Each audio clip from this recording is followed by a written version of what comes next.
Hello. I had a little technical snafu and my audio dropped off. We were just looking at this table and I was just concluding that this shows you the chemistry of the gases as they are. And these constant gases of oxygen, nitrogen are locked in a little over 99%. And I'll move on now. We'll talk about how the other gases are variable. And so that just tells us that oxygen and nitrogen levels stay pretty constant depending upon, we're relevant of what country you're in or where you're at and around the world. These numbers here don't change much. Many of these other gases are variable in the sense is that they do move and change depending upon where you are and maybe when you are. Water vapor is one of the variable and most prominent gases, and it varies in some parts of the world to 0%, in other parts of the world almost 4%. And it's of all the variable gases, again, the variable gases represent less than 1%. Water vapor is ultimately the driving gas that drives precipitation processes and cloud development and overall the water cycle. And it's also an important gas that regulates how much energy comes in and out of the Earth's atmospheric system from the sun.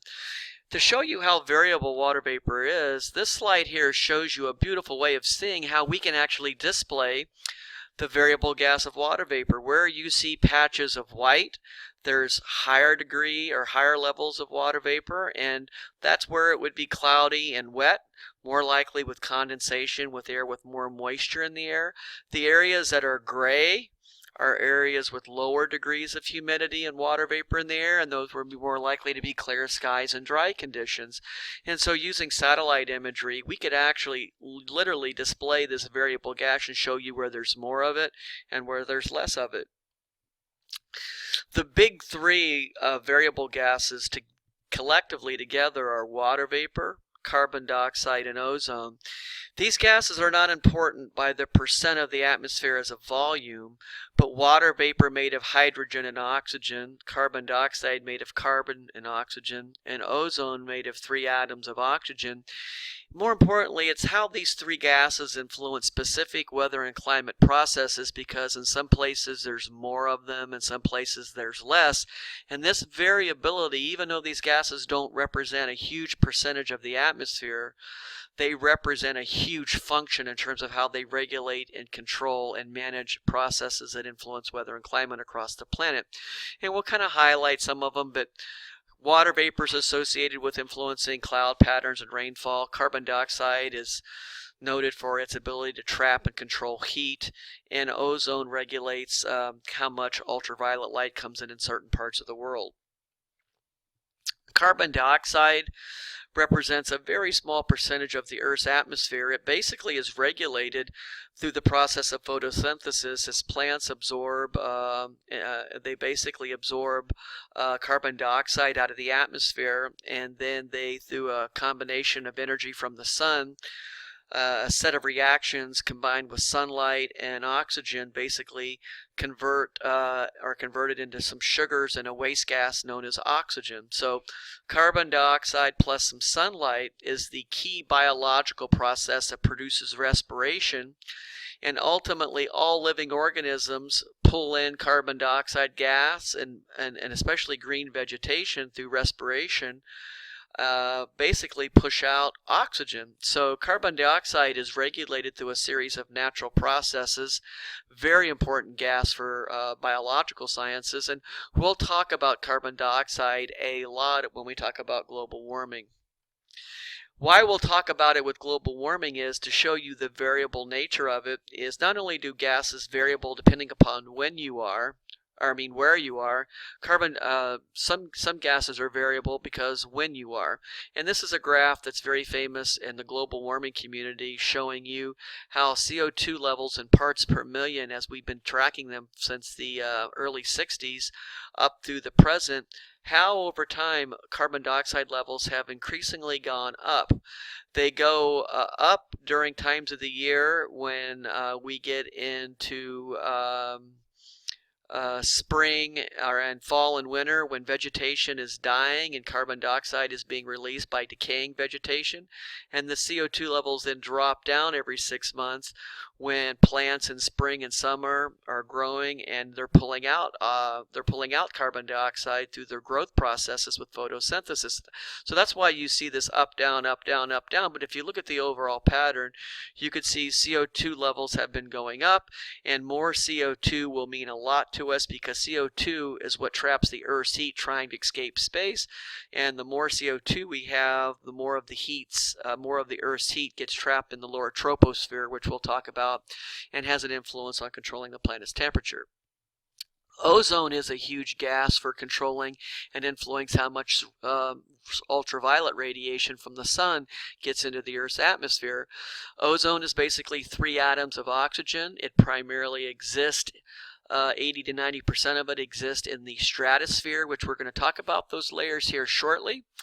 And effectively, ozone is a variable gas that effectively is associated with reducing how much of the sun's more powerful ultraviolet radiation reaches the Earth, which ultimately, without this process on the planet, the Earth would have a very difficult time sustaining life because ultraviolet radiation represents a very distinct and dangerous threat and is ultimately the culprit behind a lot of issues and cancers like skin cancer for humans.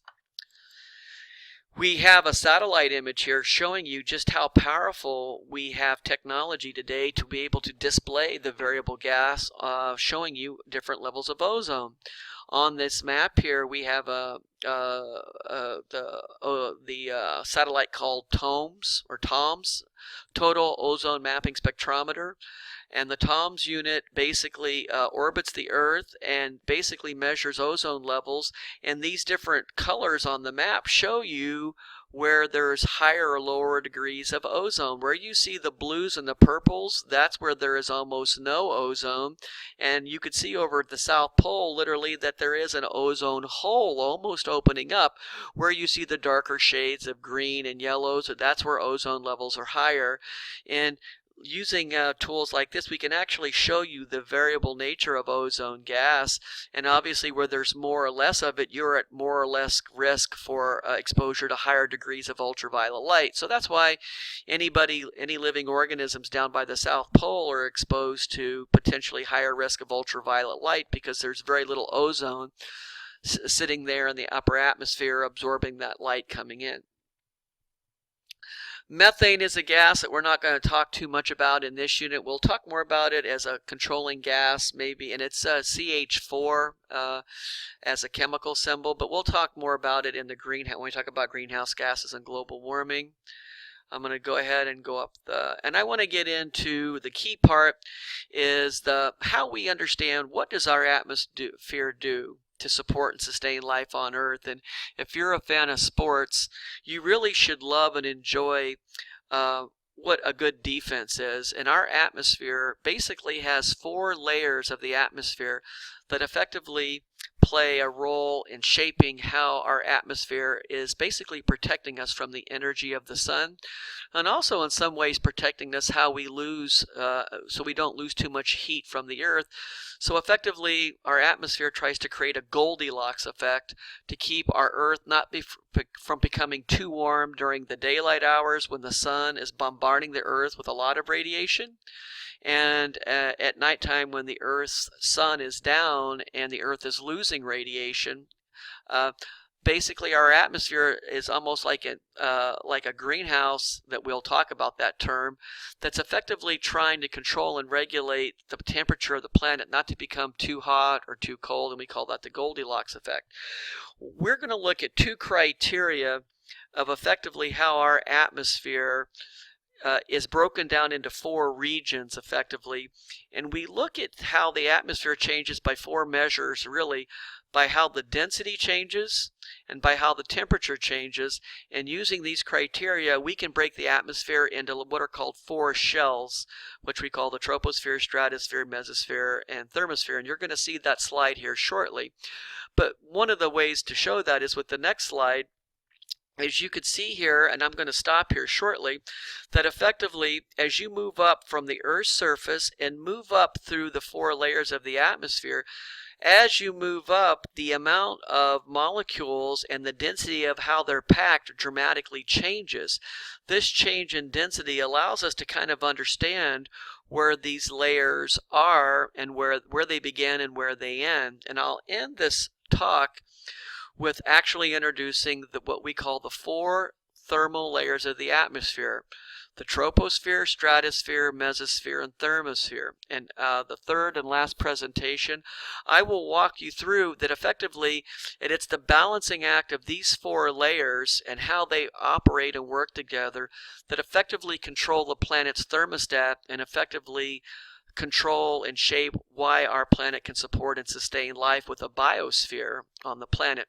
So in lecture 3, we're going to discuss these 3 distinct layers, and you will have a lab called the atmospheric layers over these 4 layers. And how can you not have a lab over the very processes and mechanism that basically shapes and controls why there's life on Earth? And these layers are referred to as shells often by scientists, and that should make sense to you. Why do animals have shells?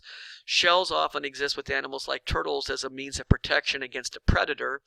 And obviously I would ask, what do you think is acting as a predator to put the Earth into danger? And obviously the answer for you will obviously be the sun, and that will be where we take off in the 3rd video to wrap up the lectures with chapter 1.